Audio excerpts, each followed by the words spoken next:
Xavier Barret, comme face au Gabon, les Marocains qui ont su réagir sans paniquer réellement après avoir été menés au score. On sent beaucoup de certitude dans cette équipe. Dès le premier match, déjà, ils avaient été bien bousculés par le Ghana. Ils avaient fini par l'emporter 1-0. Ensuite, contre les Comores, c'était pas facile non plus. Ils ont gagné. Contre le Gabon, ils reviennent 2 fois au score. Et là, c'est pareil. Ils sont menés et ils arrivent à... Ils n'ont pas de réussite, franchement. Et puis, ils arrivent quand même à l'emporter. On sent beaucoup de certitude, alors que justement, Vahid Halilovic fait beaucoup tourner son groupe. Entre les 2 premiers matchs, il avait fait 3 changements. Entre les 2 suivants, 6. Et là... 5 changements par rapport, dans le 11 de départ par rapport au match contre le Gabon. Donc il a vraiment un groupe élargi, il peut faire jouer cette concurrence et malgré cela, eh bien, on a un Maroc qui, on a le sentiment que c'est une équipe qui n'a pas encore exprimé tout son potentiel.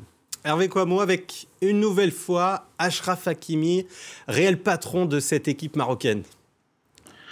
Oui, effectivement, un patron, parce que c'est lui qui semble être le meneur, le deuxième meneur de jeu sur le côté, avec Sofiane Boufal de l'autre côté, qui sont vraiment des animateurs de couloir. Et le Maroc utilise beaucoup les couloirs. Et puis, en dehors de son attitude, quel but, quel coup franc. C'est-à-dire que c'était, parce qu'il en a tenté 2 aujourd'hui, un toujours dans la lucarne, mais qui a été sorti par le gardien.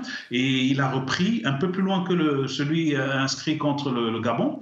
Et là, contre le Gabon, c'était la première place du groupe qui était assuré. Là, c'est une qualification. Donc, c'est vraiment un joueur qui démontre tout son potentiel et qui justifie pourquoi le Paris Saint-Germain a mis autant d'argent sur lui.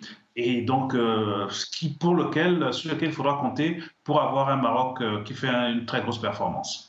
Xavier Barret, moi aussi sur Youssef En-Nesyri, il a connu des difficultés, surtout en première mi-temps, mais finalement il marque et ça peut peut-être le relancer pour la suite de cette compétition. Oui. Et donc, il est rentré un petit peu après les autres dans la compétition. Et là, on voit que Vahid Halilovic compte vraiment sur lui. C'est quand même le buteur du Football Club de Séville.